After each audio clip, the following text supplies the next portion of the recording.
aprovechamos, si no es molestia, estos 3 minutos, ante todo para darle la bienvenida a todos y cada uno de los presentes a Karate Virtual. El maestro Amílcar en unos minutos va a hacer la presentación de la invitada de hoy, que es la sensei, la maestra Vilma Giannini, quien nos va a regalar una hermosa charla que me tomo el derecho de no adelantarla, ya que el maestro Amílcar hará la presentación correspondiente. Adelantarles y comentarles que la semana próxima estará con nosotros desde Alemania uno de los referentes en historia del karate, el maestro Andreas Quast, para hablar de artes marciales del Ryukyu a través de los siglos. Y va a ser traducido por el maestro Robert Hunt desde Arizona en los Estados Unidos. Asimismo, la siguiente semana estará con nosotros el maestro Falcone, y la posterior semana, el 5/9, tendremos con nosotros a la doctora Omaha, que no viene del ámbito de las artes marciales, viene del ámbito de la academia, de la Universidad Nacional de La Plata, en la Argentina, y es una especialista en historia del Japón. Y nos va a hablar acerca de origen, desarrollo y desintegración del Estado antiguo japonés, reunificación y el Japón premoderno, la reestructuración Meiji y la transición hacia las políticas expansionistas. Bienvenidos a todos al foro. Damos entonces inicio al actual ciclo de Karate Virtual, este foro que apunta a la unicidad del karate, de los estilos y de las artes marciales. Tiene entonces la palabra mi compañero y senpai Amílcar. Vilma nació en Mar del Plata en el año 59. Bueno, lo dejamos así. Siempre vivió en esta ciudad, estudió y trabajó como docente de química y física a nivel secundario técnico. Comenzó la práctica cuando tenía 19 años. En junio del 78, después de haber presentado una clase del maestro Augusto Delfo González en el Club Kimberley, empezó ese mismo año la práctica, el 1 de julio. Y al igual que entonces, está en el mismo club y con el mismo maestro. El 13 de agosto del 87, el maestro González le otorga el primer dan. En el año 96, conoce personalmente al maestro Hideo Tsuchiya, en oportunidad de un viaje de instrucción que éste realiza en Argentina.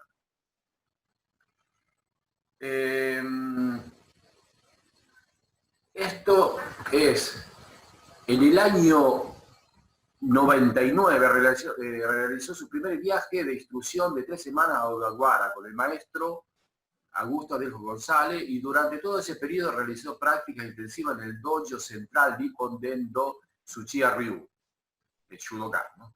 en Odawara, con Sensei Hideo Tsuchiya.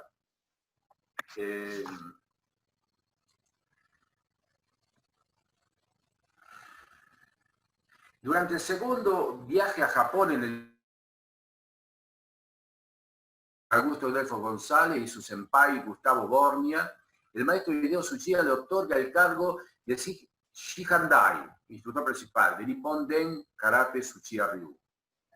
Viajó a Japón en otras 4 oportunidades, en el 2012, 13, 16 y 17, donde permaneció siempre un mes en cada viaje. Durante el periodo comprendido entre el 85 y el 2000, participó activamente a la fase deportiva como competidora de kata y kumite del dojo Hideo Tsuchiya del Club Kimberley de Mar del Plata. Durante esta trayectoria ha obtenido, entre otros logros, el primer puesto en kata individual en el torneo Hideo Tsuchiya en el 87 de Mar del Plata, el primer puesto de kumite en el torneo nacional Mar del Plata 89, primer puesto de kata por equipo y primer puesto de kumite en el torneo Tsuchiya Sensei en el microestadio de River. Es subcampeona argentina de kumite en el 1990 en el torneo argentino de karate, y 10 años después, en una pausa debido a su embarazo de su hijo Eric y otras cuestiones familiares, en el 2000 participó por última vez a los 41 años a un torneo. También participó en la organización de torneos locales, provinciales y nacionales. En el año 2009 rinde examen aprobando la categoría de séptimo dan. Tiene como kata favorito Kosaku Sho, Buyushi Ho, Kian no Chinto y Masumura no Pasai. En el año 2013, junto con el maestro Augusto Delfos González, escriben un libro que se llama La sombra de karate de Suri. Un trabajo arduo de muchos años de investigación y 4 años de trabajo para la edición. Actualmente tiene 42 años de práctica y se desempeña como sensei en el dojo Hideo Tsuchiya del Club Kimberley de Mar del Plata. Acá yo quisiera poner una foto que para mí es muy linda, porque si ustedes ven, está Marcelo. Por eso es una foto muy especial para mí. Además del dojo de Hideo Tsuchiya, también da clases en el dojo con el nombre de su maestro, dojo Augusto Delfos González del Mar del Plata. Y además también da clases con este grupo, que hoy nos acompaña también Claudia y Adrián, en Chavás. Y bueno, esta es más o menos la historia de Vilma. Y ahora la parte más linda de todo nos la va a contar ella, de las cosas que siente, las cosas que la motivan dentro para hacer el karate que ella nos muestra. A vos la palabra, Vilma. Gracias, Amílcar. Demasiada presentación. Y te agradezco muchísimo, sos muy generoso. Y bueno, cuando me propusieron hacer esta charla pensé en algo técnico, algo por ahí más referente a la parte técnica, pero después charlando con Amílcar, él me dice, a mí me gusta escuchar qué sentís, qué experiencias tenés. Entonces, siempre me vino a la memoria, recordé que todo el mundo cuando me ve, sobre todo si me ve con el karate puesto, me pregunta, ¿por qué karate? ¿No? ¿Por qué empecé a practicar karate? ¿Por qué practiqué karate? Porque hace 42 años que hago karate. Y entonces, bueno, dije, voy a contar un poco esa historia. Y en realidad, yo quería practicar karate antes. Tenía 14, 15 años, y en esa época hacía patín artístico. Entonces, una de las chicas que patinaba conmigo allí, en la pista, dice, empecé a ir al karate. Y bueno, las preguntas, sí, ¿dónde vas? ¿Con quién vas? ¿Qué haces? ¿Qué es? ¿Cómo es? Y bueno, pasó. Y al tiempo, no me pregunten muy bien por qué, porque en realidad estuve tratando de buscar en mis recuerdos qué fue lo que me motivó, porque en ese momento yo estaba más cerca del Holiday on Ice que de las películas de Bruce Lee, que en esa época empezaban a tomar relevancia, ¿no? Y le digo a mi madre, mamá, quiero ir a practicar karate. Pero en aquella época, yo tenía 14, 15 años, ¿te imaginas? La nena que fuera a practicar karate, mi mamá fanática de la natación, no, ni loca. ¿Cómo vas a ir a practicar karate? No, eso es de hombre. Y bueno, en ese momento, uno estaba con papá y mamá, 15 años, hace 45 años atrás, no había más que hablar, no se podía seguir peleando.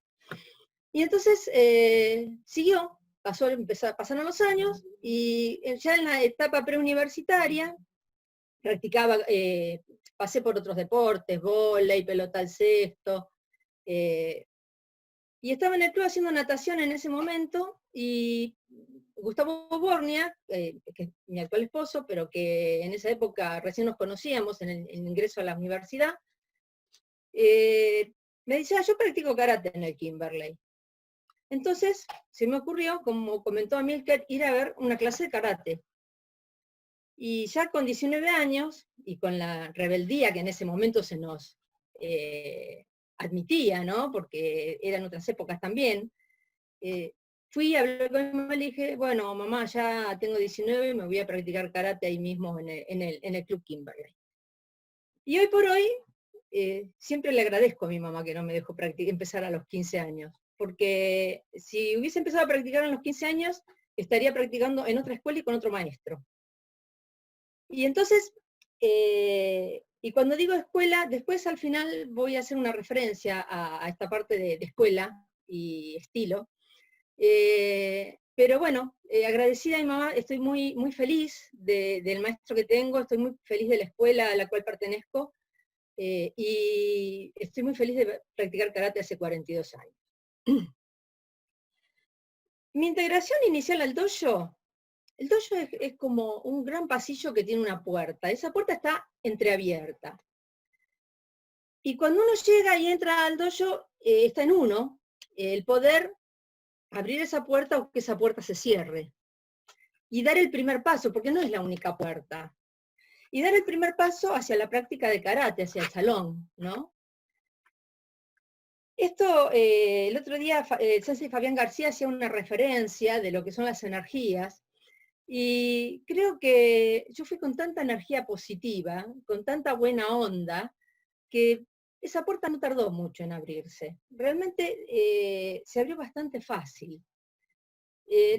Tuve la suerte también porque el hecho de ser mujer siempre fue en este mundo en este mundo de karate, ¿no? En el cual la presencia masculina está muy asentada y la femenina no tanto. No era fácil. Tuve la suerte de que el maestro, mi maestro, no fue machista, digamos, ¿no? Me trató de entrada como un practicante más, como parte del dojo, entonces esa puerta no tardó mucho en abrirse. Dentro del dojo, con mis compañeros no sentí diferencias. Después voy a hablar de ellos en particular, hay alguno presente de aquella época. Mucho la competencia, pero en esa época estaba este tema de la masculinidad, a tal motivo de que en esa época kumite femenino no existía. Y si bien me gustaba la competencia de kata, después el sentimiento de competencia, me gustaba mucho la competencia de kata, pero también me gustaba la de kumite. Yo quería participar en kumite. Y en ese momento, auge de las artes marciales, dojos con 150 personas, 160 personas, éramos unas cuantas mujeres participando de esta actividad. Entonces, se lo planteamos al maestro, que por qué nosotros no podemos hacer kumite en los torneos. Y así empezamos de a poquito, primero haciendo una exhibición en el dojo, después haciendo una exhibición en un torneo regional, después haciendo una exhibición en los torneos nacionales de escuela, y así poquito a poquito fue aumentando la práctica, fue aceptado y en definitiva terminó siendo una actividad federativa. Pero de todos modos, a pesar de que yo dentro del dojo no lo sentía, siempre como mujer practicante de karate, había que mostrar un poquito más, había que hacer un poco más de esfuerzo, había que tener un poco más de ahínco para poder seguir adelante y alcanzar lo que era común para los demás, para todos, ¿no? Lo que debería haber sido de entrada. Pero bueno, eran épocas, las cosas ahora, hoy por hoy, han ido cambiando en todo esto. Me mantuve, yo competí bastante, estuve compitiendo hasta el año 1990, me gustaba todo lo que era la competencia exige esfuerzos, entrenamiento. Yo entrenaba en esa época las 6 horas semanales de dojo que hacíamos habitualmente, pero además entrenaba otras 9 horas más, semanalmente unas 15 horas en total de karate tradicional, karate deportivo, preparación física. ahora es mucho más lo que se entrenan los muchachos y las chicas que participan a nivel competitivo, más si están en alto rendimiento, ¿no? Pero en esa época entrenábamos bastante. Y como comentó Amílcar, durante esos años, bueno, quedé embarazada en el año 91, nació mi hijo, y después de distintos motivos estuve 10 años sin competir. En ese periodo, Sensei González nos delega un poco el trabajo y la responsabilidad del dojo a Gustavo y a mí, y hacia el año 2000, sí, en el año 2000 exactamente, claro, uno llevaba a los chicos a competir, y ellos veían las fotos de que yo competía, de que Gustavo competía, y entonces, ¿y por qué no compite? ¿Y por qué no compite? ¿Y por qué no compite más? Y bueno, en el año 2000 un poco como un desafío personal también, ¿no? Yo ya tenía en ese momento 41 años, y en la competencia de esa edad ya como que no es lo mismo. Entonces, un poco también como un desafío a uno mismo, y un poco también por respeto a mis alumnos que me lo pedían, participar en un torneo en el año 2000, y ahí ya después no participé nunca más. Más adelante voy a retomar el tema de la competencia, pero quiero hablar un poquito de mis compañeros de práctica, porque la integración en el dojo, si bien uno siempre quiere y necesita ser integrado, también uno tiene que querer integrarse. O sea, la integración en cualquier ambiente no es nada más que el otro me acepte, sino que es que el otro me acepte y que yo también acepte al otro, y yo quiero aceptar al otro. Entonces, ese aspecto, mis compañeros, tuve unos compañeros maravillosos, y a veces me cuidaban, y a mí no me gustaba mucho que me cuidaran. Entonces, a veces hacía alguna maldad, para que reaccionaran y no me cuidaran, pero practicamos de igual a igual, y entrenábamos de igual a igual, y hacíamos kumite, yo hacía kumite con ellos, Pérez, entonces siempre hacíamos kumite con ellos, y también los hubo malos, también hubo malos compañeros, pero esos se quedaron del otro lado de la puerta, nunca pudieron pasar la puerta hacia este lado. Y de hecho ahí hay algo, charla pasada, Amílcar habló del tema del sentimiento de karate. Él habló de que karate es como, él lo comentó él y una señora que estaba, no sé si era Marta u otra persona que comentó su experiencia, que ella veía que karate era comunidad. Y sin ninguna duda, y no solamente es comunidad con la gente propia del dojo. Yo en este momento veo en pantalla gente que es con las cuales yo guardo una relación, viéndonos en las competencias. Entonces, sí, karate es comunidad. Generar esos vínculos fuertes entre compañeros de práctica y entre otra gente que practica la misma disciplina en distintos lugares del país, del mundo. Y de esto después también una cosita que a Amílcar siempre le preocupa, que es esto de la comunidad y por qué en las escuelas no se enseña karate. También lo voy a retomar un poquito más adelante, porque me parece muy, muy interesante. Para no cortar el hilo de la historia que estoy contando, ¿no? Que es un poco la historia de mi vida dentro de karate.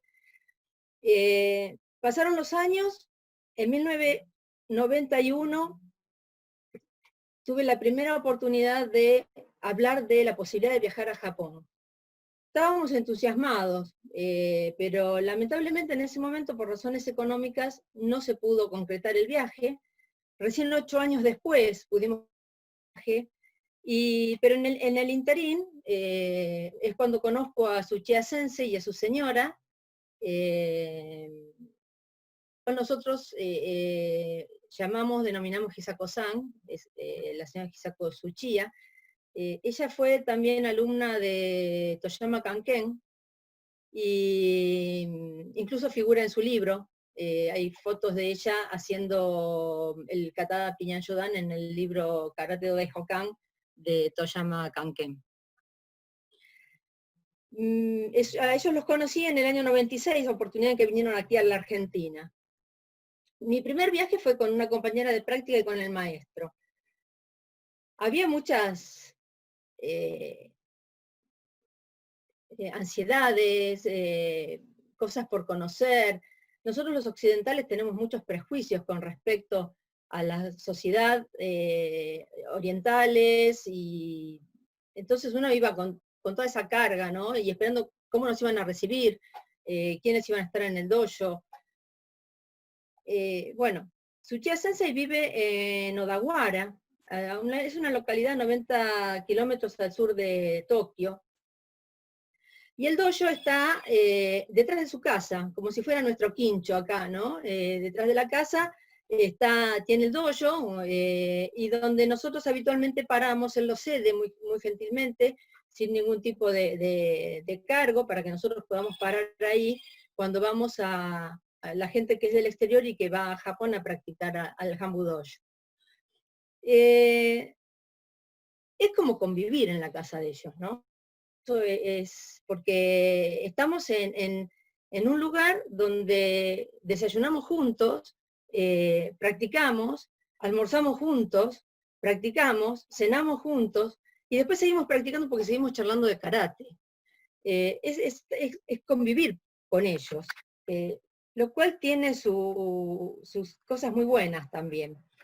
En el primer viaje, recuerdo, nos levantábamos a la mañana, desayunábamos, entrenábamos, hacía calor, un calor tremendo, pleno verano, igual seguíamos practicando, ¿no? No había problema. Y la relación con la gente de allá, en un primer momento, claro, había muchas expectativas, porque ellos, primero que no podíamos comunicarnos porque yo no hablo japonés y ellos no hablan español, entonces toda la comunicación siempre era a través del maestro, o de la señora.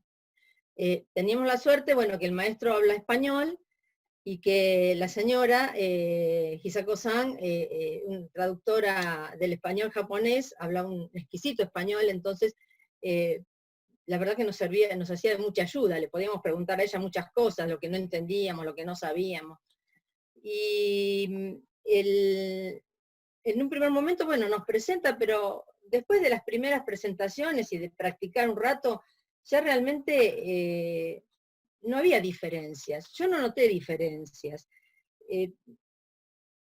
No había, no era una mujer, un varón, éramos practicantes de karate. Quizás ellos culturalmente, yo admiro en muchos aspectos la cultura japonesa, el sincretismo que hay entre sus religiones, el respeto. Hay muchas cosas de su cultura que son maravillosas, ¿no? Y tal vez ellos dentro de su cultura la tenían mucho más incorporada a la mujer dentro de lo que era la práctica de karate.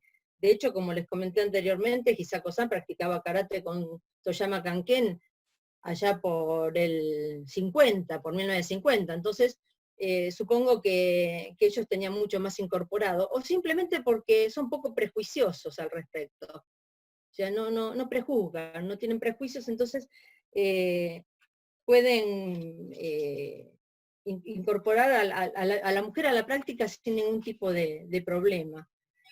Y siempre, hablando de todo esto de qué es la cultura y eso, yo siempre cuento una anécdota, porque en uno de los viajes que yo fui a Japón, un día nos dice el maestro en una práctica, va a venir un matrimonio conocido a visitarnos, quiere ver la clase. Ah, le decimos, ¿son practicantes de karate? No, quieren ver la clase. Bueno, ¿por qué querrán conocernos? ¿Por qué querrán ver la clase? Para nosotros era toda una incógnita. Mucho más cuando los vemos entrar. Un matrimonio relativamente joven, él con un traje espectacular y ella con un kimono que realmente parecía que iban a una fiesta. Nos sorprendió. Pero bueno, nosotros estábamos practicando, ellos venían a ver la clase, nos saludamos, la reverencia de cortesía, Tsuchiya Sensei hace una presentación corta allí en japonés y seguimos practicando. Nosotros con karategi, transpirados, muertos de calor. Qué raro. Bueno, terminó la práctica, al final de la práctica ellos se sentaron en un banquito largo que tiene ahí Tsuchiya Sensei en el dojo, y al terminar la práctica ellos se levantan, nos hacen un saludo de reverencia, Tsuchiya Sensei vuelve a intercambiar unas palabras con ellos, y se van. Y nos dice, así en pocas palabras, estaban muy contentos. Entonces después le preguntamos a la señora de Tsuchiya Sensei, a Hisako-san, ¿por qué habían venido así vestidos? Porque eso para ir al templo, para ir a una fiesta. Dice, no, nos explicó, en realidad ellos no iban ni a un templo ni a la fiesta, se vistieron así para venir a ver la clase de karate. Porque para ellos era importante conocer a las personas que habían viajado tantos kilómetros para venir aquí a Japón a practicar karate con Tsuchiya Sensei. Y la vestimenta que ellos traían puesta está en relación a la importancia de que ellos le dieron al hecho. Bueno, esas cosas de la cultura. Yo no me imagino aquí en Argentina dos personas vestidas de gala de fiestas, sentados en el asiento de un dojo, mirando una práctica de karate. Pero son esas cosas culturales que tiene y que realmente a veces llenan el alma, porque son hechos que uno no esperaría, que para alguien tenga tanta importancia y tanta relevancia una práctica de karate de gente que viene de otro país. Y estas son las cosas culturales que pasan en Japón. Hoy, después de 6 viajes, de haber estado varias veces el maestro Tsuchiya acá en Mar del Plata, Odawara, la ciudad de donde vive el maestro, la extraño como si fuera Mar del Plata. Cuando me voy de Mar del Plata, extraño Mar del Plata de la misma forma que extraño Odawara. Es una ciudad que me hace sentir como en mi propia casa. Y la casa de la familia Tsuchiya es como si fuera mi propia casa. Ese es el sentimiento que hoy guardo por Japón y por el maestro, y el agradecimiento eterno de todos los conocimientos que nos ha transmitido a través de Sensei González y en las clases que hemos tenido con él allí en Japón o aquí en la Argentina. Volviendo a la Argentina, fue por allá por el 2009, acá Gabriel, cuando preparó la placa, puso el libro que escribimos con el maestro. 2009 yo ya tenía unos cuantos años de práctica y una relación con el maestro que iba creciendo. Y en el 2009 me propone escribir un libro. Era un gran desafío. Los conocimientos y la experiencia del maestro González son incalculables. Es muy difícil tratar de medir lo que conoce, lo que ha leído y su experiencia de karate. Así que era todo un desafío trabajar con él. Pero además de todas las investigaciones previas, todas las cartas, el cambio de correspondencia con Tsuchiya Sensei y con otros maestros, realmente fueron 4 años de mucho trabajo para organizar y llevar adelante ese libro, que tiene toda una parte histórica primero, algunos conceptos, y después todo un desarrollo técnico de las katas y sus aplicaciones. También tendría que agradecerle, no está aquí presente, creo, no lo veo, Claudio Veiga, que fue el director de la colección y que realmente fue de una gran ayuda para toda la parte de edición del libro. Después de más de 40 años, 4 viajes a Japón juntos, un libro escrito en coautoría, el duro maestro, aunque sigue siendo extremadamente exigente, ya no es tan duro. Ya no es tan duro, y la alumna ya dejó de ser su alumna para transformarse, en palabras que él mismo ha manifestado, en su discípula. Y ser su discípula no es lo mismo, ¿no? Hay un abismo de diferencia, es haber construido, obviamente con ayuda del maestro, un cable invisible, algo que une, que nos conecta hasta al extremo de poder anticiparse uno a lo que va a decir el otro, o saber leer en la mirada de uno y del otro, y saber qué es lo que está pensando.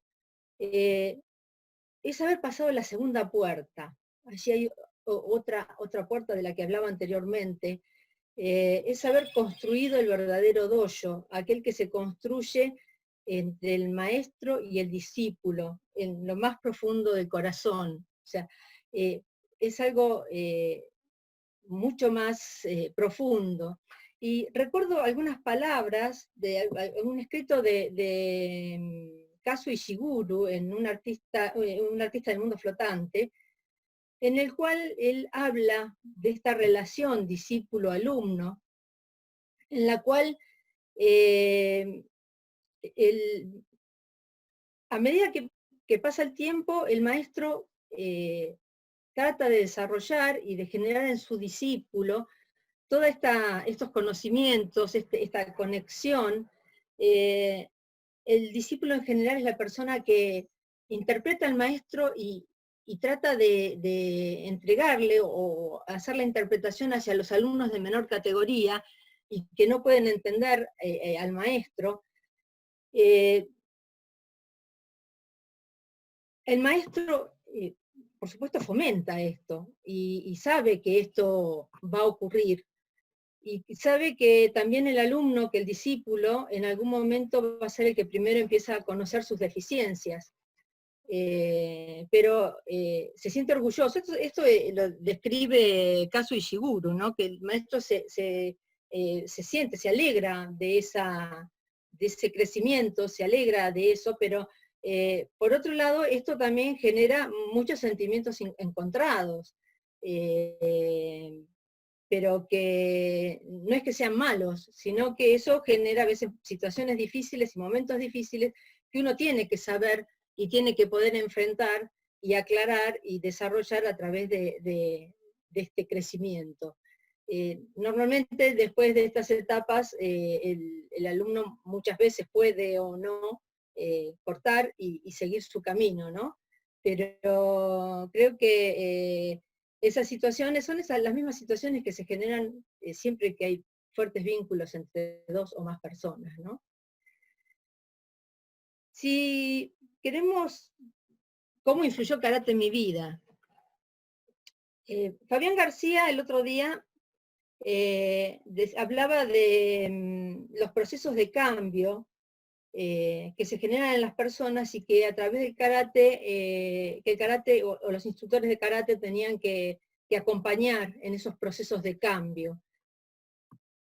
Karate me acompañó en todos los procesos de cambio de mi vida. Desde los 19 años, gran parte de mi adolescencia, en la mayoría de los procesos de madurez y crecimiento, karate siempre me acompañó en mi desarrollo físico y mental. Me ayudó a controlar mis emociones, pero no como algo de no quiero mostrar mi cara o tengo cara de póker y por eso no, a controlar mis emociones, a cambiar esas emociones de rabia, de enojo, por emociones de tolerancia, de comprensión, aquellas reacciones de ansiedad en reacciones de paciencia, en energías, en tener paciencia, o sea, tratar de darle una vuelta a todo eso feo, o malo, o triste, y llevarlo hacia un lado positivo. sin ninguna duda, revertir una situación desagradable y llevarla a una situación así de agrado. No solamente influyó en mi vida, karate está presente en todos los actos de mi vida. Cuando cocino, cuando arreglo mis plantas, cuando pinto, cuando hablo con la gente, cuando trabajo. Karate está en mi vida. Esos anteojos de los cuales hablaba Milcar el otro día también. Bueno, y si quieren seguirme escuchando, puedo hablar un poquito más, porque hablo de escuela. Dije, cuando hablé de la escuela, dije, iba a aclarar algo de escuela, estilo.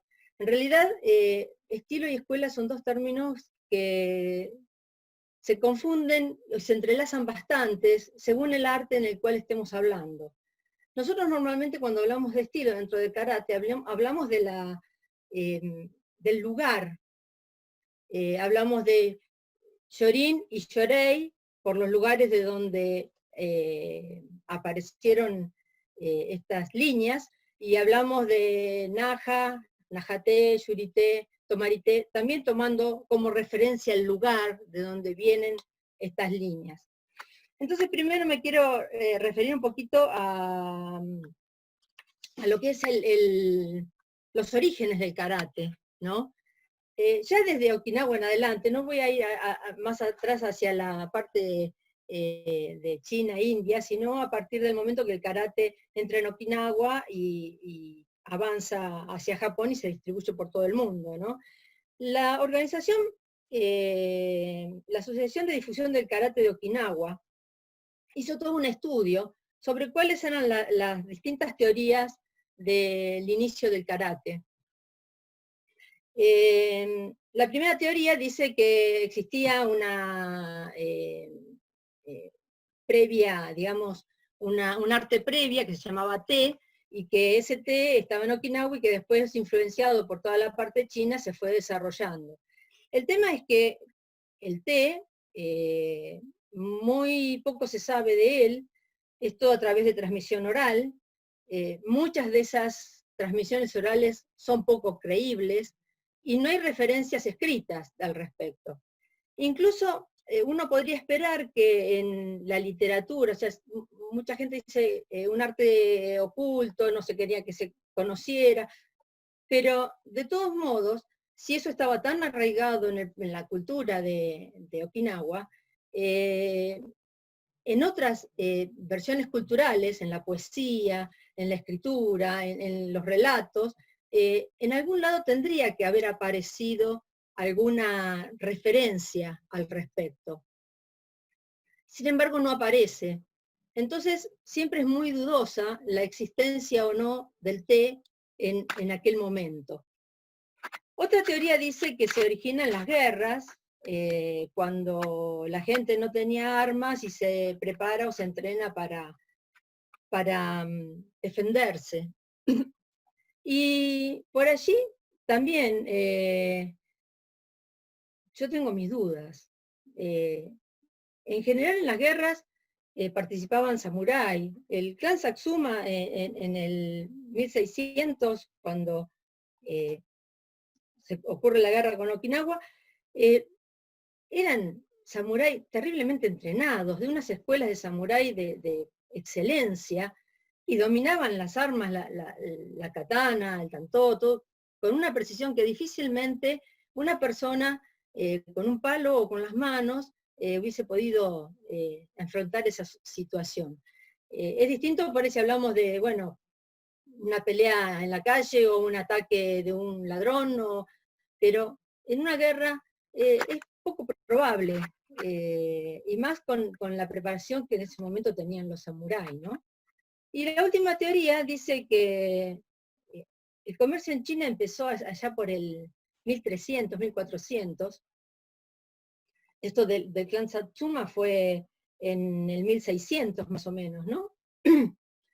Pero ya el comercio con China existía desde mucho antes, y ya en aquella época se hablaba de las 36 familias que vinieron. Entonces, es muy probable que en realidad haya entrado a través de estos intercambios comerciales, y a través de estos intercambios comerciales hayan llegado hasta adaptándolo y modificándolo a lo que fue el té de Okinawa y después llamado Karate-do. Esto hace, si tomamos en particular esta teoría, hace que en realidad no existan estilos. Los estilos no tienen por qué existir. Y en eso comparto un poco lo que decía también Fabián García en la charla pasada. En efecto, Toyama Kanken decía en su momento que en realidad no había motivos para que existieran estilos, y que los estilos eran generados por gente que no tenía los suficientes conocimientos de karate como para entender de que no era factible la existencia de estilos. De hecho, y también haciendo referencia a lo que son las artes marciales prácticas, que hablaba el otro día también Fabián, cuando uno se enfrenta en una emergencia delante de un arma, creo que todos reaccionamos más o menos de la misma manera. No importa si es de Goju, de Shito, de Najate o de Tomarité. La reacción es la misma o similar, por lo cual no tendría mucho sentido la existencia de los estilos. También Toyama Sensei decía que era una artimaña lo de los estilos que utilizaban aquellos que no tenían conocimiento cuando se encontraban con alguna pregunta complicada. Entonces decían, no, mi escuela es de tal estilo. Pero, bueno, en realidad yo creo que así como en el judo, en el sumo, en el boxeo, no hay estilo de sumo, estilo de judo, estilo de boxeo. Es sumo, judo y boxeo. Creo que el karate es lo mismo. Miyagi Sensei, allá por 1936, decía en la transcripción de una reunión que tuvieron cuando deciden definitivamente utilizar el símbolo kara y la expresión karate-do para esta disciplina, él decía que Shorin Ryu y Yorei Ryu eran lo mismo, que el kata y el kumite de ambas líneas era lo mismo, lo único que diferían era la forma que se aplicaba.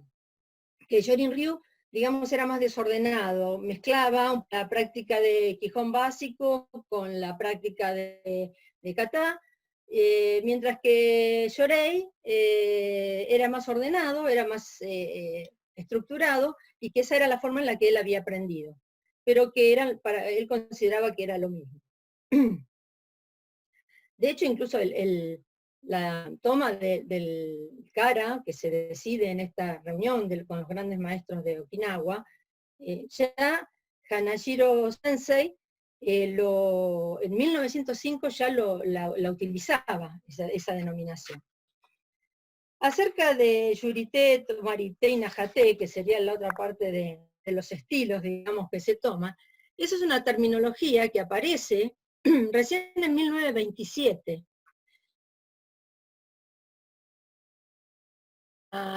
Shigoro Kano, que era en ese momento Kodokan,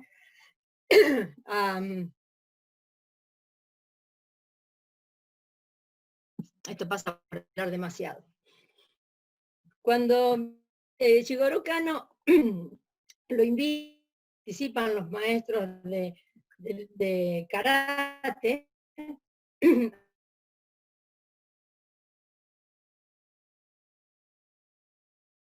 ciencia, ¿no? En ese momento estaban Kuba, Miyagi, Kian, todos maestros de alta jerarquía, ¿no? De hecho, si vamos, pero es que hoy actualmente le damos a los estilos Goju Ryu, Uechi Ryu. Recién en 1930 Miyagi Sensei llamó Goju Ryu a su estilo. En 1933, Chibana Chosin llamó Chorin-ryu a su estilo. Uechi Kambun lo denomina Uechi-ryu en 1940. Y Nagamine Yosin llama a Matsubayashi Ryu a su estilo en 1947. O sea que es todo muy posterior a los inicios del karate. Por lo cual, yo pienso y estoy convencida de que en realidad en karate no existen los estilos. En karate existen distintas formas de práctica que han sido modificadas o cambiadas o mejoradas por distintos maestros en función de sus conocimientos, pero que todo sigue siendo Karate-Do. También hice una referencia a lo que es el karate tradicional y karate deportivo. Siempre existe una puja, hay que es más importante, que es menos importante. En realidad, hay escuelas que priorizan el karate deportivo y hay escuelas que priorizan el karate tradicional. Yo creo que ambas cosas son importantes.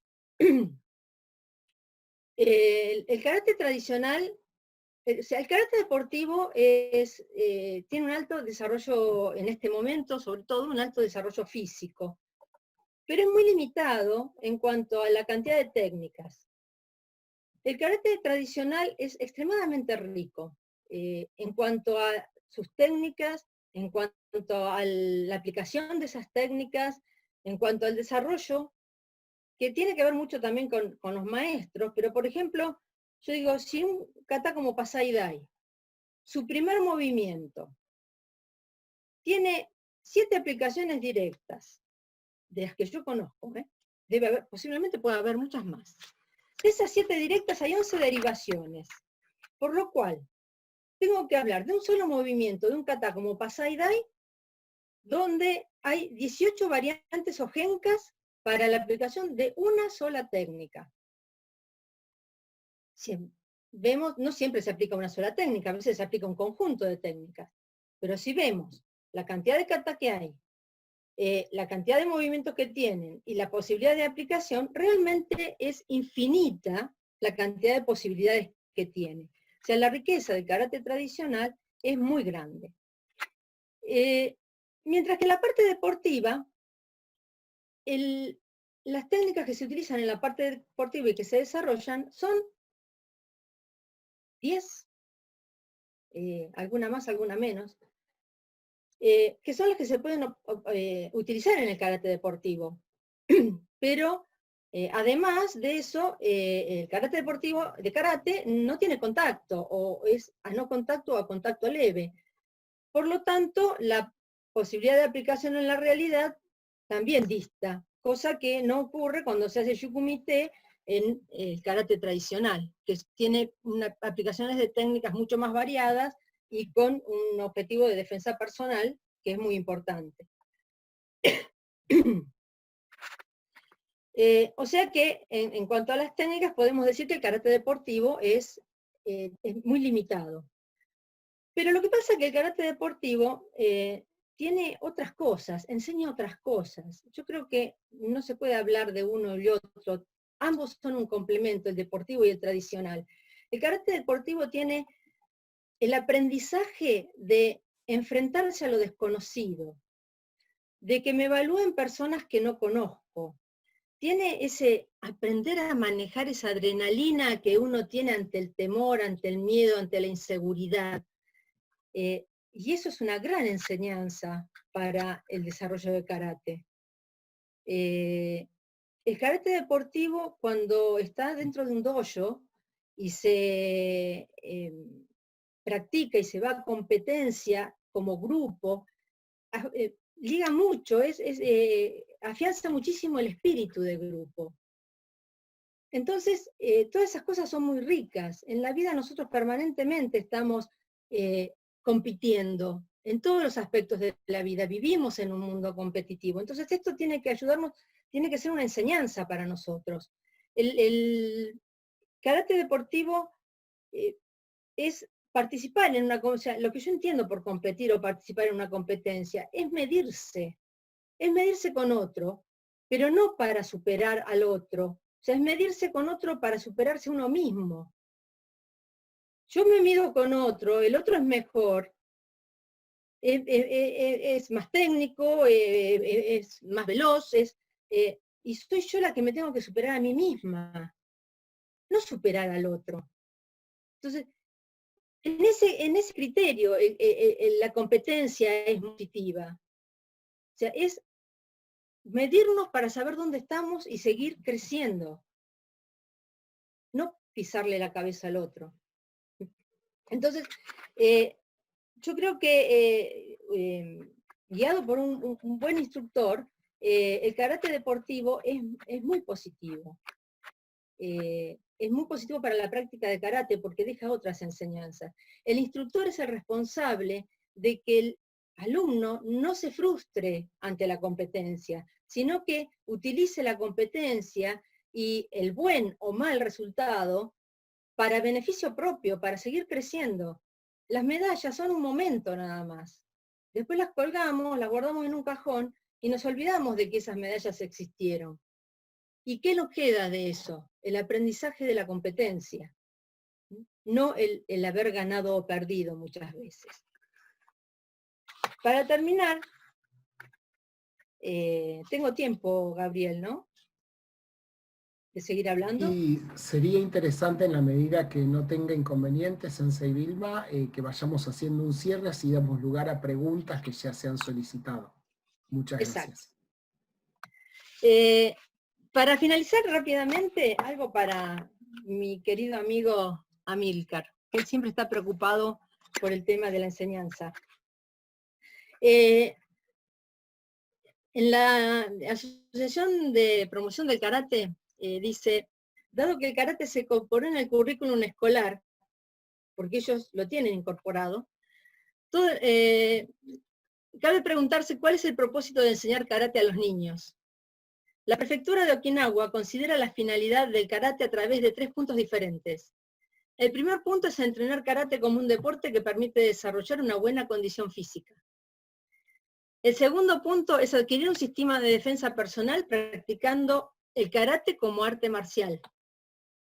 Y el tercer punto es disciplinar el corazón a través del entrenamiento de karate. O sea, en cierta forma, mejorar la autoestima. Estos 3 objetivos son inseparables. Nakasone Sensei dice, el karate es extremadamente relevante y efectivo, tanto como arte marcial como para educación física, porque cultiva cuerpos robustos y saludables y voluntades firmes.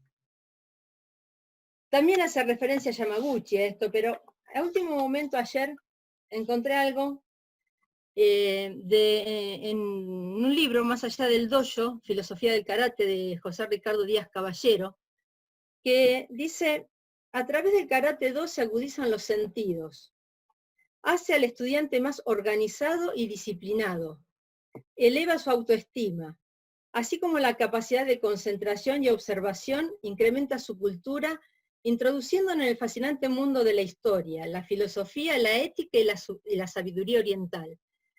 Desarrolla la expresión corporal y le aporta una sólida formación estética, la cual, con frecuencia, actúa como una puerta de entrada al mundo de las bellas artes. Y ahí me llegó muy fuerte porque precisamente esto me ocurrió a mí también. Allí atrás, ustedes pueden ver unos cuadros, ¿sí? Es mi trabajo de estos últimos años. Creo que, Amílcar, para terminar, una de las cosas que tenemos que hacer para poder incluir al karate, en convencer a los gobernadores, es lo que hizo la gente de Japón, de Okinawa en particular, que fue hace ya muchos años, porque esto fue en 1936-37, es formar la Asociación de Difusión del Karate. Y de esa forma poder llegar a los lugares gubernamentales para poder incluir el karate en nuestras escuelas. Muchas gracias.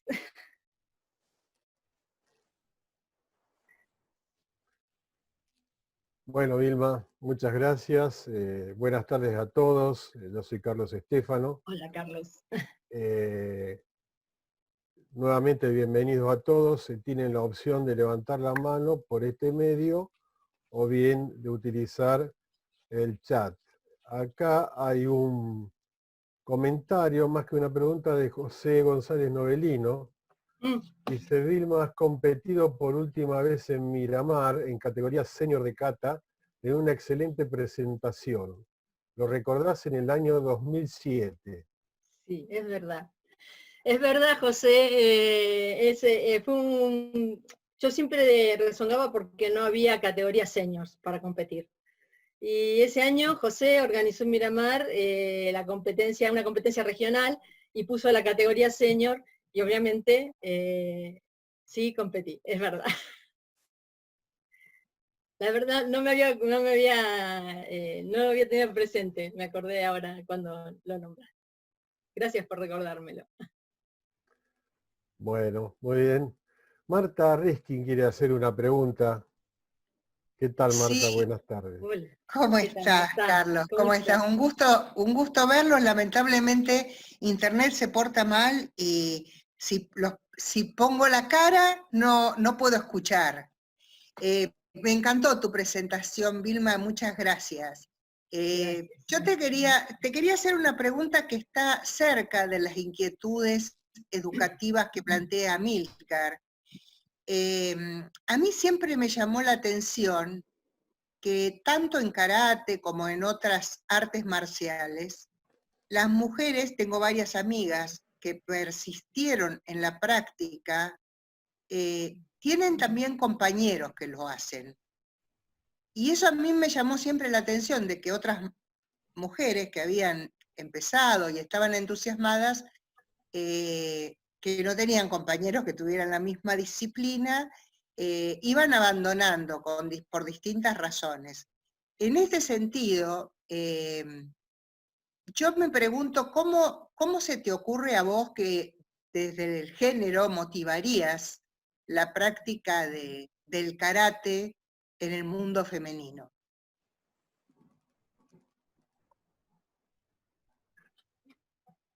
Esta actividad, como todas, obviamente parte siempre de la satisfacción que a uno le cause hacerla.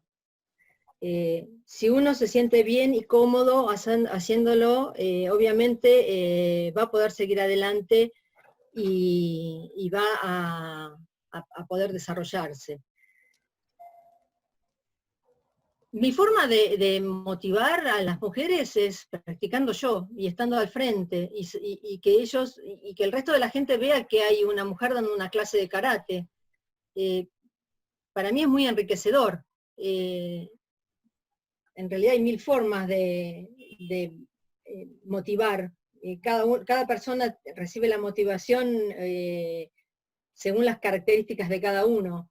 Y a veces está en los instructores también en poder visualizar o reconocer esa característica de cada persona para poder motivarla. No es fácil en la enseñanza. Pero yo creo que karate es una actividad práctica, y que si yo quiero motivar a las mujeres para que practiquen karate, tengo que practicar karate y mostrar que practico karate y enseñar karate. Me parece que esa es la forma más rápida de promocionar o de poder llevar a la mujer al karate. Que se entienda también de que esto no es una actividad masculina ni femenina, es una disciplina y una actividad como cualquier otra. Pero pienso que la motivación pasa por yo como instructora de karate y como practicante de tantos años, es practicar, simplemente, y enseñarle a los demás lo que se puede hacer, nada más. Bueno, muchísimas gracias, Vilma. Bueno, gracias a las dos. Ahora tenemos una pregunta más de parte de Mónica Irungaray. Ante todo, creo que todos o la mayoría conocemos a Mónica. Yo tengo el placer de conocerla personalmente. Ella es la representante de Para Karate en Argentina, es la impulsadora del desarrollo del Para Karate y hemos tenido el gran gusto y alegría de colaborar en ese desarrollo dentro de Argentina, hace ya varios años que está. Y ella pregunta, Vilma, ¿cómo ves el rol de la mujer en karate en este momento? Bueno, la mujer en karate, así como el tiempo y la evolución de la sociedad va cambiando, también esto va cambiando dentro de karate. La mujer está dando una ardua pelea en el desarrollo de esta actividad, en el rol de karate. De todos modos, yo no lo viví en mi dojo, pero fuera del dojo es una actividad bastante machista, ¿no? Bastante, perdonen el término, los hombres, pero es una actividad considerada bastante masculina, ¿no? Desde el punto de vista de su conducción y de su desarrollo. Y creo que hoy la mujer ha ganado muchos lugares. En este momento tenemos ya dirigentes mujeres dentro de la Federación Argentina de Karate y en otras federaciones también. Mónica es un ejemplo de ello, que ha peleado y que ha luchado para conseguir el lugar que tiene y para lograr que para Karate esté en el lugar donde está. Es una gran luchadora, una gran trabajadora y una gran dirigente. Y creo que la mujer ha subido algunos escalones. De todos modos, creo que todavía falta mucho. Como dije anteriormente, no es fácil, siempre hay que mostrar un poquito más, siempre hay que exigirse un poco más para lograr o llegar a los mismos lugares. Pero tengo esperanza y tengo fe de que en algún momento no va a ser necesario poner una ley para que la mujer ocupe ciertos cargos. Tengo esperanza de que eso ocurra. Simplemente yo no he tenido problemas dentro de mi desarrollo de karate, dentro de mi dojo, pero sé que sí que hay mucha gente que los tiene y bueno, creo que tenemos que seguir luchando para que eso no ocurra, pero no solamente con la mujer, sino con los hombres también, ¿no? Creo que el respeto es fundamental en el desarrollo de cualquier actividad. Entonces, yo felicito a las mujeres que luchan y que siguen el camino de karate y que han dado pasos y que sigan dándolos. Así llegamos a una igualdad de oportunidades que todos debemos tener. Bien, gracias Vilma. Les queremos recordar que para poder preguntar, levanten la mano, que es un icono que tienen en la barra inferior. A la derecha dice reacciones, ahí le da posibilidad de levantar la mano. Y si no, son 3 puntitos que tienen a la derecha como una aplicación. Acá Sensei Gerardo Pimentel está pidiendo la palabra y hay un comentario de Luis Varga, yo lo leo textualmente, dice, este espacio no estaría dado bajo la responsabilidad de los instructores.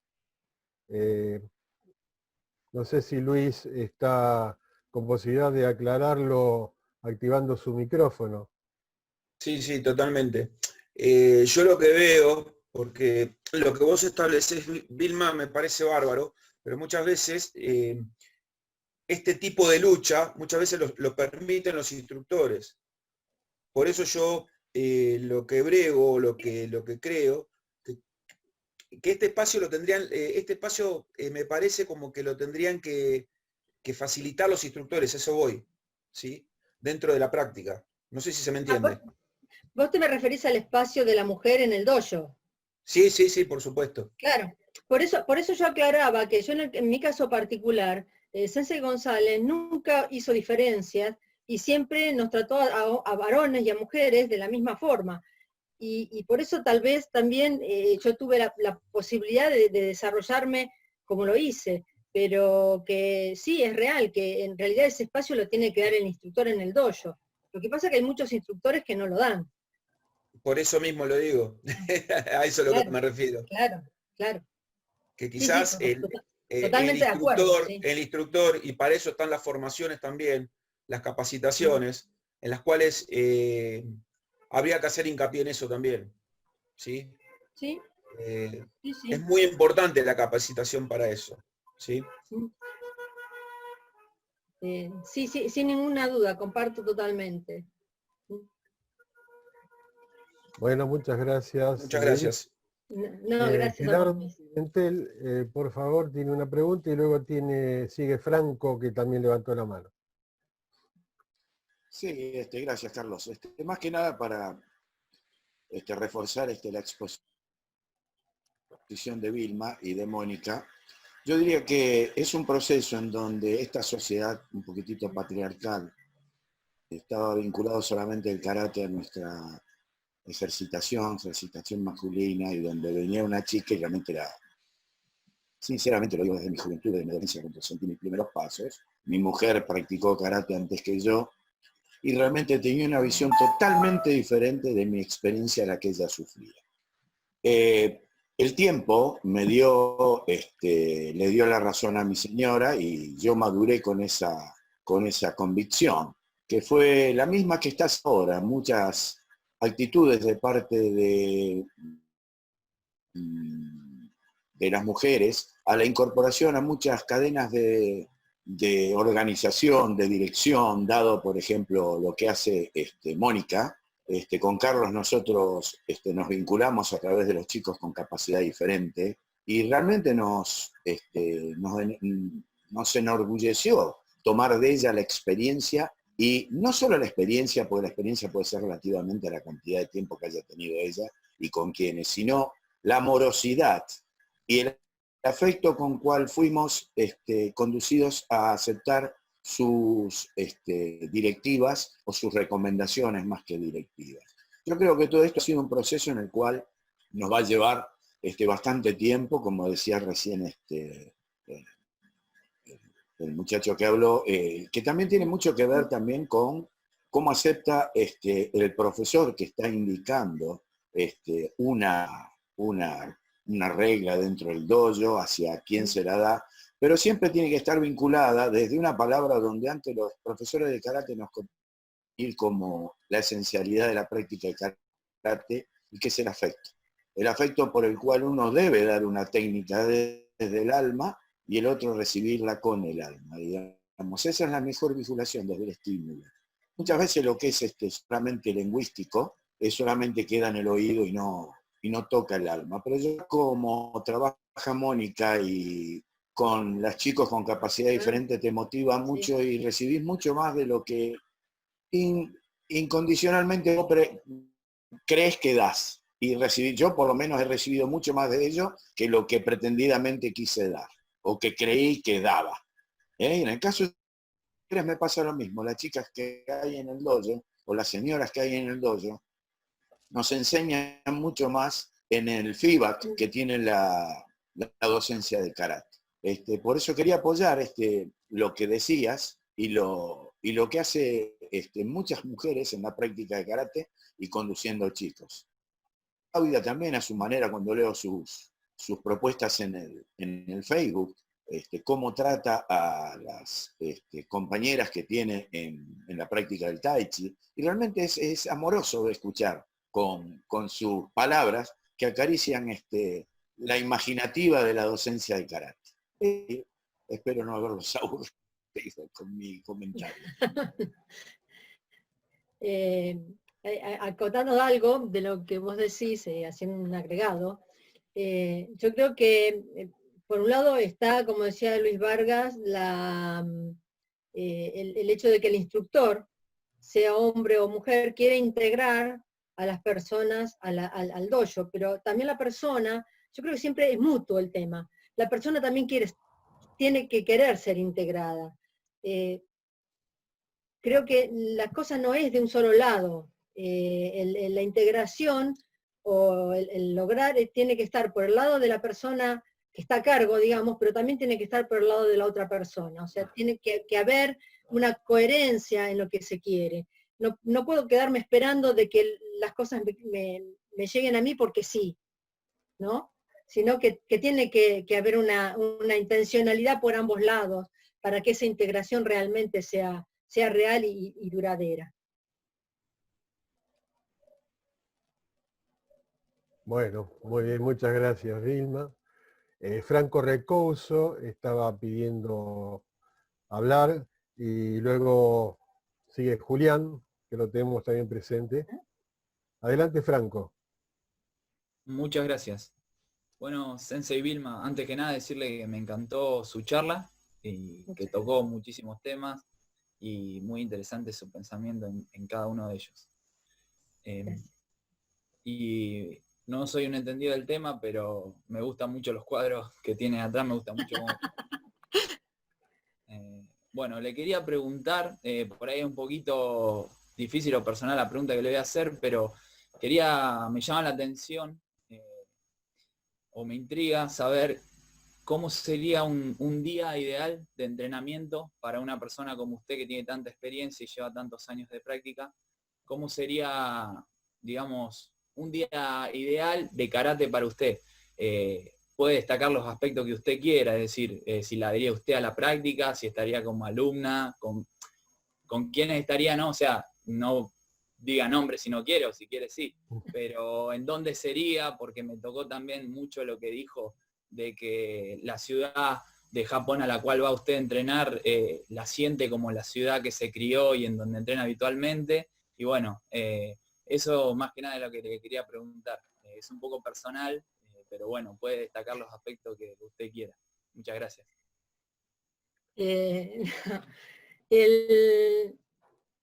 La práctica, ¿con quién? Yo personalmente fui docente toda la vida. Me dediqué a enseñar física y química en la escuela, fui docente toda la vida. Por lo cual, te puedo decir que un día de enseñanza, de dar una clase de karate, para mí es muy valioso y reconfortante, porque me enriquece, porque es mi profesión, porque me desarrollé en eso, y realmente me satisface muchísimo dar una clase de karate a mis alumnos, a cualquiera de mis alumnos. También me gustaría, yo ya sé que no es posible, pero hablando de los sentimientos, ¿no? Que decía, poder retomar alguna de aquellas viejas clases de karate con mis compañeros, a José María San Pedro, que dicho sea, es el practicante, el alumno de Mar del Plata más antiguo en la práctica de karate, y con él y con un grupo de unos 20, 25 personas, algunos de ellos ustedes por ahí algunos los recuerdan, Pimentel seguro, Gerardo seguro que los recuerda, Alejandro Girola, Luis Cardinali, Sergio Beu, Karen Antrakidis, Marcelo Weisman, Amílcar mismo, o Karen que está en Canadá, tenemos algunos amigos que están, compañeros también de práctica que están en Brasil, y no perdemos oportunidad, por lo menos 1 o 2 veces al año, a pesar de que algunos ya incluso están alejados de la escuela hace mucho tiempo, en la práctica de karate, de encontrarnos y comer juntos. De hecho, el año pasado, en el mes de noviembre, hicimos una reunión para festejar los 60 años de práctica del maestro. Y algunos, por ahí que hace mucho tiempo que no vienen y aparecen, y toda esa cofradía, esa amistad, esos afectos. Realmente me gustaría en algún momento, hipotéticamente hablando, tener nuevamente una práctica con todos ellos y el maestro dando la clase. Sería algo maravilloso, un poco difícil, pero realmente maravilloso. En realidad, amo karate, y para mí poder enseñarlo, que me lo enseñen, y compartir una práctica de karate es muy enriquecedor, me llena el alma. Entonces, no sé si contesto tu pregunta, pero en realidad me gustaría por ahí, así hipotéticamente, poder volver a tener una clase de aquellas con el maestro y mis compañeros de aquella época, porque realmente les tengo mucho cariño y los respeto muchísimo. Sí, perfecto, Vilma, muchísimas gracias. Eso apuntaba mi pregunta y bueno, ojalá que aunque son cosas que son difíciles y por ahí mientras más pasan los años, a todos nos pasa, ojalá que algún día se pueda dar. Muchas gracias. Gracias a vos. Bueno, a continuación lo tenemos a Julián Pinzás, que en este caso yo voy a decir quién no lo conoce. Ha sido un orgullo en nuestro karate representando a nuestro país y realmente, además de ser un practicante excelente, es periodista también de karate, que lo hemos visto. Julián ha hecho una pregunta, dice, a mí me gustaría, volviendo a la parte de la historia del karate, ya que vi que es una estudiosa y me pareció muy interesante escucharla, la relación del karate en Okinawa y el Kyushu-jutsu, aplicación de puntos vitales. Pregunto esto, ya que siento que hay un bache en la enseñanza de las técnicas del Uchiwasa, porque tenía entendido que los grandes maestros en Okinawa quisieron alejarse de esta práctica.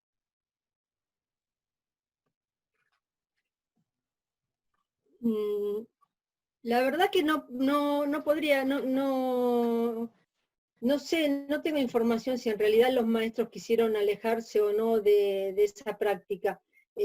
Puedo intuir que tal vez no. Lo que posiblemente haya pasado es que no haya habido una transferencia a través del tiempo de esas prácticas. Vos pensás que en algún momento el karate entra en las escuelas y la mayor cantidad de alumnos, digamos, es a través de las escuelas. Y en los dojos particulares, la enseñanza era muy limitada, era un conjunto de alumnos, o alguno en particular, y no a todos tampoco se les brindaba la misma enseñanza. Hay mucho de esto que se habla de las técnicas secretas en karate, que en realidad las técnicas secretas yo creo que no existen, que lo que en realidad existen es un entrenamiento muy importante de lo que son las cosas básicas, a tal extremo que llegan a convertirse en las técnicas secretas. Y en esa transferencia, en ese entrenamiento, posiblemente a los alumnos más cercanos o que estaban más allegados a los grandes maestros, se podía hacer esa transferencia. Me parece que pasa por allí la cuestión. No es que hayan renegado de ellos, sino que no es popular la transferencia de ese tipo de conocimientos, sino que pasa más que nada por el desarrollo mucho más cercano, ¿no? Más de una relación de discípulo. No sé si esto contesta tu pregunta. Sí, perfecto, entendidísimo. Muchas gracias. No, gracias a vos. Bueno, tenemos acá un pedido de pregunta de parte de Mónica. Mónica, si está una amable, podría activar el micrófono para escucharla. Sí, bueno, para los que no vi en un principio, buenas tardes a todos. Les decía que mi internet también anda bastante complicado y para poder participar, escuchar todo esto maravilloso que compartió Vilma, que realmente quiero agradecerte públicamente porque algo hemos conversado, pero seguramente muchísimas más experiencias para contar y muchas más anécdotas, y uno a veces debe acotar los tiempos para transmitirlos, pero muchísimas gracias por eso, y además agradecerte la lección de historia de karate que nos diste, y sobre todo tu lección de humildad, porque hay muchísima gente que no tiene ni idea de cuánto sabes ni de los años que llevas en todo esto. agradecer también públicamente a Carlos, a Gerardo, bueno, todos los que han hablado en referencia a mí, vos, Vilma también, por lo que se hace desde mi rol en Para Karate o en la Comisión de la Mujer, que como decías, comparto que la mejor forma de buscar los cambios es estando adentro, y afuera de la cancha somos todos directores técnicos, pero hay que estar y a veces no es fácil, pero quería marcar que no es fácil no solo para el karate, en todo el ámbito deportivo, laboral, en muchos ámbitos a la mujer se le complica. Y de hecho tuvimos que esperar, hace poco salió una resolución donde se pide que el 50% de las comisiones esté formada por mujeres. Como decía Vilma, quizás sí da un poco de bronca que tenga que venir una resolución, una ley, para que nos genere el espacio, pero tenemos que aprender a valorarlo, es parte de la lucha de todas las mujeres, y también hacer hincapié que no es solo la lucha nuestra, es la de todos. Tenemos que trabajar en conjunto. No está bueno que empecemos a separar el rol de la mujer del rol del varón, más allá de que mucho tiempo tuvo supremacía el rol del varón. Pero creo que es importante el trabajo en equipo, en todos los ámbitos. Así que bueno, nada, simplemente eso, esa reflexión y nuevamente muchísimas gracias Vilma por esta exposición maravillosa que has hecho y a quienes organizan por generar estos espacios que nos permiten reconocernos, porque muchos ya nos conocemos, pero reconocernos y compartir experiencias. Muchas gracias. Gracias, Mónica. Sos una luchadora y sabés que te tengo mucho respeto y mucho aprecio. Y además nos une una amistad de esas que yo hablaba, que se generan en esta actividad y que a veces no tienen que ver con el lugar que uno practica, ni con el contacto diario, ¿no?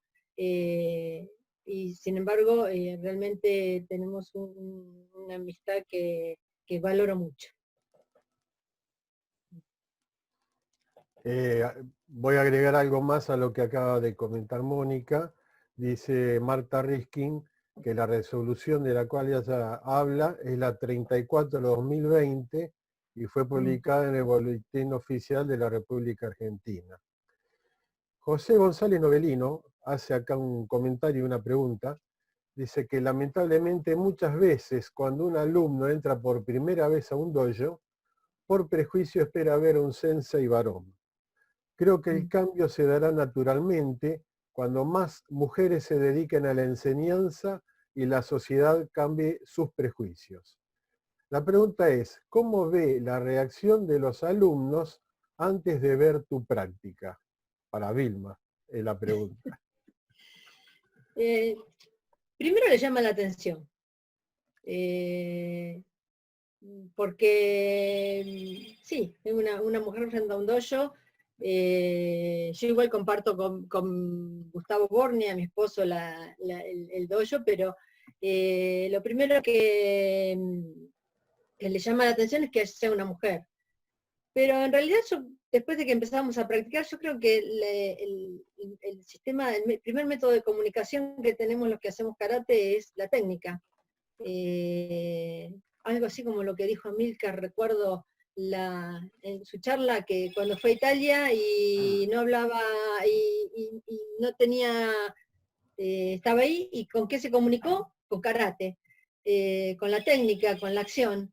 Y creo que cuando ellos ven que la práctica y la exigencia de la práctica es la misma que si estoy yo, que si está Gustavo, yo creo que eso hace que los chicos enseguida se sumen.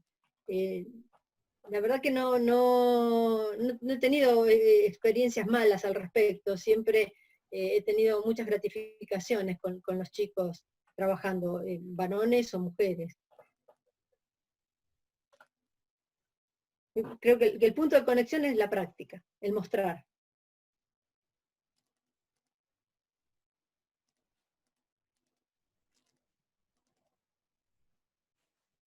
Bien, bárbaro. Muchas gracias. No sé si José Novelino tiene algo más, creo que pedía que leyéramos esta pregunta. Y alguien más quisiera hacer algún estaba comentario. levantando la mano. Bueno, adelante.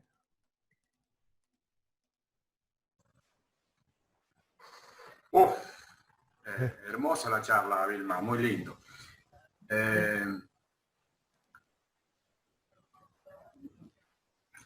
¿Vos pensás que en tanto la mayor parte de instructores o maestros o enseñantes o como lo quieras llamar de karate sean varones, va a existir verdaderamente una apertura para el mundo del karate femenino?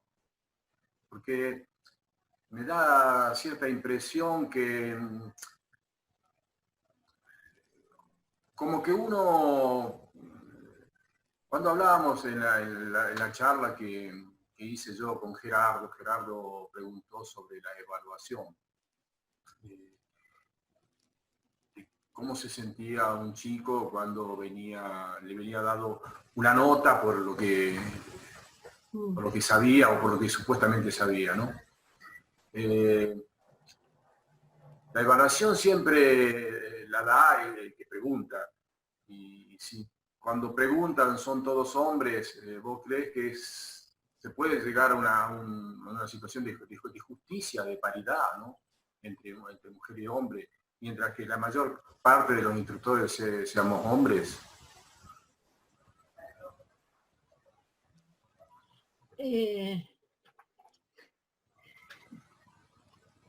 Yo, como mujer, siempre he tenido una muy buena relación con los hombres. Tal vez porque como mujer siempre los traté de igual a igual. Nunca me sentí yo internamente inferior a los hombres en cualquier actividad. Mientras uno tenga la cabeza abierta y la mente preparada para recibir y analizar y captar, todo es mucho más fácil. Ahora, si vos tenés un grupo de 7 hombres, por decir un número, con mente cerrada, obviamente se complica. Si tenemos la mente abierta, si esos 7 hombres tienen la mente abierta, yo personalmente no estoy de acuerdo con los cupos. No estoy de acuerdo con que haya que poner una ley para que la mujer ocupe determinados lugares. No me parece que esté bien eso. No soy igual a los hombres. No me siento igual a los hombres. Como tampoco un hombre se tiene por qué sentir igual a una mujer. Lo único que pido es tener igualdad de oportunidades y poder demostrar a quien sea si soy capaz o no. Y en función de eso, acceder o no a determinado lugar. Para eso hay que tener la mente abierta. Entonces, si nosotros tenemos personas con la mente abierta frente a los dojos, aunque sean hombres, cada uno va a ocupar el lugar que le corresponde por capacidad, por derecho, ¿sí? Porque le corresponde simplemente, independientemente de que sea mujer u hombre. El tema es que todavía tenemos muchos prejuicios. Y entonces, en el área de karate, sobre todo, si no se abren las mentes y tenemos tantos instructores hombres, obviamente va a ser difícil. Como lo fue difícil hasta ahora, pero como dije anteriormente, creo que algunos pasos se han avanzado. Y por lo tanto, con el tiempo espero que sean más. Ahora, bueno, tenemos leyes que dicen que las mujeres tenemos que ocupar ciertos lugares. Bueno, tal vez eso sirva también para que en esa obligación de contacto y de interacción, las cosas cambien por ahí un poco más rápido. Pero en realidad, yo personalmente creo que no tiene por qué haber cupos. ni de hombres ni de mujeres, porque también en ese criterio, en una institución donde somos muchas mujeres en la comisión directiva, tendrían que ponernos el 50% de hombres.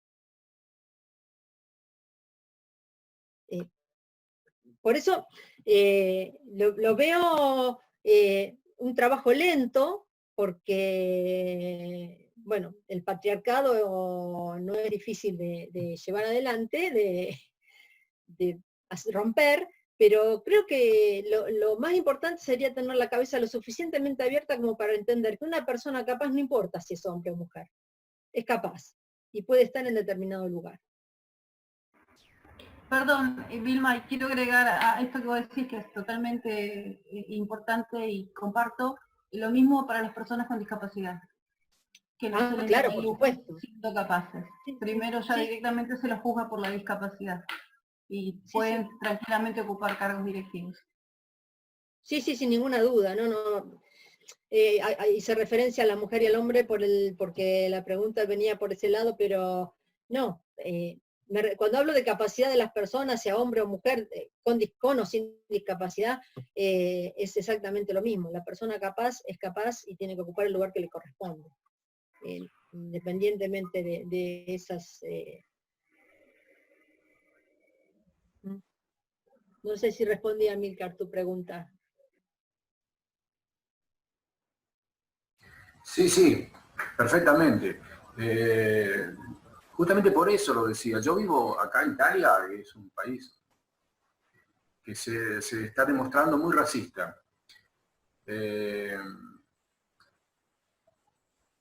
Uno dice, yo no soy racista,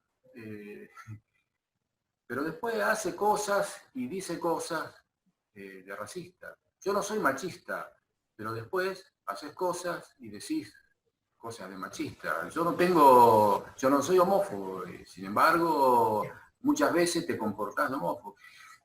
En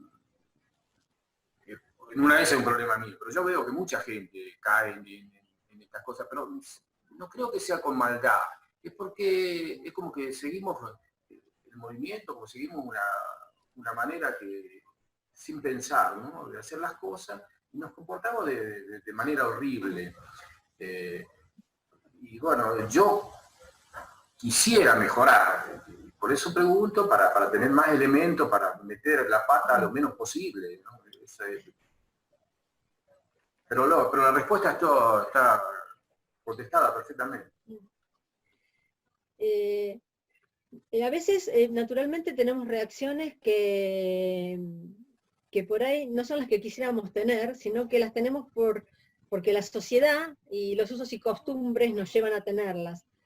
A veces también es importante reconocerlas. O sea, vos dijiste, uno dice que no soy machista, pero después tengo actitudes machistas. A veces los usos y costumbres te llevan a esas actitudes. Lo importante es reconocerlas y si uno comete un error, ser capaz de corregirlo en esa actitud. Porque obviamente somos seres de costumbres, y en esas costumbres están todo lo que recibimos de nuestro entorno, ¿no? Bien, Julián quiere intervenir, está intentando aportar una visión sobre el rol de las mujeres en karate.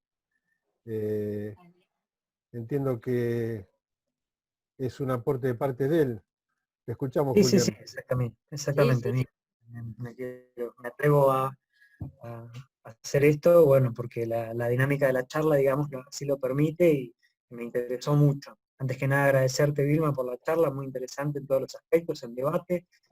Y bueno, este es un tema bastante delicado, que estamos atravesando una época, digamos, que se está construyendo, ¿no? La sociedad, esta palabra que por ahí a veces genera tanto impacto. Desde mi punto de vista, el karate, desde que soy chiquito y practico en el dojo, tuve la suerte de entrenar en un ambiente de igualdad de oportunidades, en donde no se marcaba este rol, no se marcaba una diferencia, hacíamos práctica en dos filas y terminábamos, rotábamos por derecha, te tocaba con quien te tocaba, siempre ha habido una buena relación entre hombres y mujeres. Por suerte, remarco que tuve una suerte de estar en un ambiente muy sano en ese sentido. Luego, por ahí ahora mi opinión está un poco sesgada porque es la parte deportiva, que fue la que más viví, con más intensidad y más intercambio. Te vas encontrando con varias situaciones que en su momento por ahí no me hacían tanto ruido, y ahora, después de ver y de escuchar más voces y de ver distintos puntos de vista, veo que estamos metidos como en un ambiente de micromachismos implícitos, ¿sí? Que no es una discriminación activa, no es algo que lo marcan, pero sí es algo que va por debajo y entre líneas, lo cual me parece igualmente grave. Me ha tocado, no sé, compartir con compañeros que decían por lo bajo, yo no quiero entrenar con mujeres. ¿Por qué? Porque tenés que bajar, porque si la llegás a romper, porque esto, porque lo otro, como que había como una resistencia ahí a entrenar con mujeres. Y bueno, es algo que en su momento uno la deja pasar, y ahora digo, tendría que haber participado de otra manera, pero bueno, sea la maduración de uno de ver distintos escenarios. Después me tocó la suerte, junto a Franco, a Pancho, que los veo acá en el chat, viajar a distintas giras de entrenamiento, obviamente remarco giras de entrenamiento deportivo, karate deportivo, en otros países, y ver cómo se maneja, cómo es el rol de la mujer ahí. Y me tocó entrenar, por ejemplo, con mujeres de elite, y yo venía con la mentalidad esta de, bueno, voy a bajar un poquito la intensidad, qué sé yo, y tuve que terminar subiéndola porque si no me iban a bajar todos los dientes. Cosa increíble. Y yo cómo veía la relación entre ellos, o sea, tienen muy en cuenta esto que marcabas vos, Vilma, que hay diferencias. Claramente hay diferencias entre el hombre y la mujer, físicas, es la única diferencia, digamos, que encuentro en este sentido. Pero es como que allá hay otra mentalidad. Entrenan al 100% y le exigen al compañero que entrene al 100%, ya sea hombre, mujer, lo que sea. Más categoría más pesada, más liviana, todos entrenan al 100%. Yo creo que ahí hay una cuota de respeto, obviamente entrenando con control y sin querer lastimar a nadie, pero siempre dejando el 100%, que es algo que por ahí acá, no sé si no es que no se da por un lado, por el otro, o por esta situación del micromachismo que mencioné recién, ¿no? Poco a poco se va a ver más notorio que la gente entra a un dojo, hay una sensei mujer y no les va a causar ningún tipo de rechazo ni de indignación, por así decirlo, sino que van a dar el 100% en la clase, y yo creo que eso es cuestión de tiempo, nada más, porque bueno, otra vez nos estamos deconstruyendo y tratando de ver, si no querés deconstruirte, por lo menos tratar de ver estas situaciones como las que te digo, visualizarlas nada más, decir, mirá, esto no estaba bien, esto no estuvo bien lo que me dijo. Y bueno, ahora en el rol de entrenador voy a tratar y hacer mi mejor esfuerzo porque estas situaciones mínimas ni siquiera darles cabida en ningún momento, ¿no? Pero bueno, eso era un poquito mi visión más deportiva a tratar de aportar en esta conversación. Te agradezco el comentario y además deseo de corazón que puedas resolver esto que dijiste, ¿no? De ser como entrenador bien justo y darle a la mujer el lugar que le corresponde. Esto es indistinto, ¿no? Hombre o mujer somos practicantes de karate. Y también a veces vos decís, hablabas recién de, bueno, uno baja la intensidad. Obviamente si practica alguien muy pesado con uno muy liviano, uno tiene que cuidar siempre al compañero. Uno no lo va a lastimar, pero el cuidar al compañero no quiere decir no considerarlo en toda su plenitud como corresponde. Entonces te felicito por también vos te excusás porque decís que antes no lo viste, pero cuando vos estás en la competencia y estás entrenando, tu visión pasa más que nada por tu entrenamiento y tu rendimiento personal y poder acceder en la competencia a un determinado puesto. Cosa que es entendible. Entonces hay muchas cosas por ahí que alrededor uno no las valoriza como son. Pero es muy interesante, y esto alguna vez también lo he hablado con Pancho, es interesante ahora que saliste de esa estructura, y reconoces esas falencias, esos errores, y vas a trabajar para componerlos. Entonces, eso es muy valioso, y espero que lo puedas llevar a cabo. Bueno, gracias. Gracias a los dos. Tenemos una última pregunta que de parte de Jorge Mendoza. Le pedimos que habilite el micrófono. Y adelante. Bueno, quiero primeramente felicitar a este foro. De verdad que ha sido muy grato y estoy agradecido con todos ustedes por haber abierto la posibilidad de que yo escuchara de ustedes y aprender.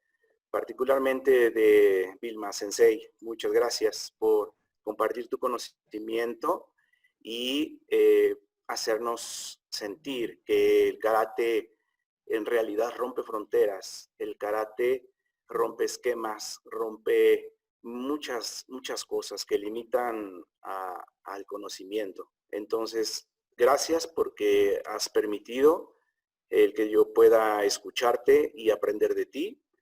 Te agradezco mucho. Tuve la fortuna de conocer en persona al maestro Augusto Delfos hace muchos años y sé de ti, sé quién eres. Y bueno, muchas gracias. De verdad, lo que ustedes están haciendo es loable. En mi país no existe esto.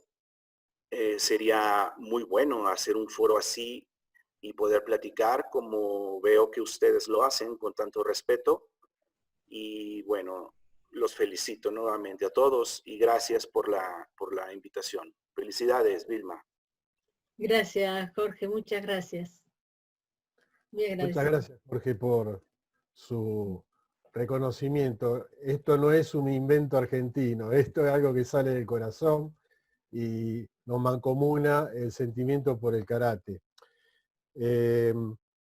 Ya estamos por terminar y voy a leer un comentario de Osvaldo Romano. Dice, excelente análisis y conceptos ejemplares, Sensei Vilma. El karate como uno solo y la mujer en un rol armónico e igualitario en el karate y en la sociedad. Gracias. Gracias, Osvaldo. Un afectuoso abrazo. Muchas gracias. Bueno, Amílcar, creo que vos tenés algunas palabras para el cierre, así que pasamos el micrófono. Me permite, Amílcar, antes de comenzar con el cierre, me gustaría, además de agradecer a la maestra Vilma, que lo va a hacer Amílcar, comentarles las próximas charlas que tenemos en este foro de karate virtual. Por empezar, estas charlas se desarrollan todos los días sábados a la 1 p.m. hora México DF, a las 3 p.m. hora Argentina y a las 8 p.m. hora España, Italia. El próximo sábado vamos a tener con nosotros desde Alemania al maestro Andreas Quast, que es una referencia en historia del karate. Va a regalarnos una charla acerca de artes marciales del Ryukyu a través de los siglos. La traducción se va a hacer al español en tiempo real, en forma simultánea, ya que la charla será en vivo, por el maestro Robert Hunt, desde Arizona, en los Estados Unidos. El siguiente sábado tendremos con nosotros al maestro Rubén Falcone, quien es especialista en Kobudo y Goju Karate, y nos va a hablar desde Buenos Aires de sus vivencias en Okinawa. Y para anunciar una tercera charla, y disculpas ante todo no cargarlos de tanta información en conjunto, lo iremos anunciando a través del WhatsApp y del Facebook de Karate Virtual. El 5/9 tendremos una académica que no está vinculada al mundo del karate, sino al mundo de las universidades. Tiene varias maestrías y doctorados en el Japón. Actualmente trabaja en la Universidad Nacional de La Plata, y desde allí nos va a hablar de origen, desarrollo y desintegración del Estado antiguo japonés, reunificación y restauración Meiji, y la transición hacia las políticas expansionistas del Japón. Esta doctora se llama María Cecilia Omaha. Dicho esto, agradezco en lo personal y en lo grupal a la maravillosa exposición de la maestra Vilma y doy el paso al cierre a manos de nuestro compañero y maestro Amílcar Coronel.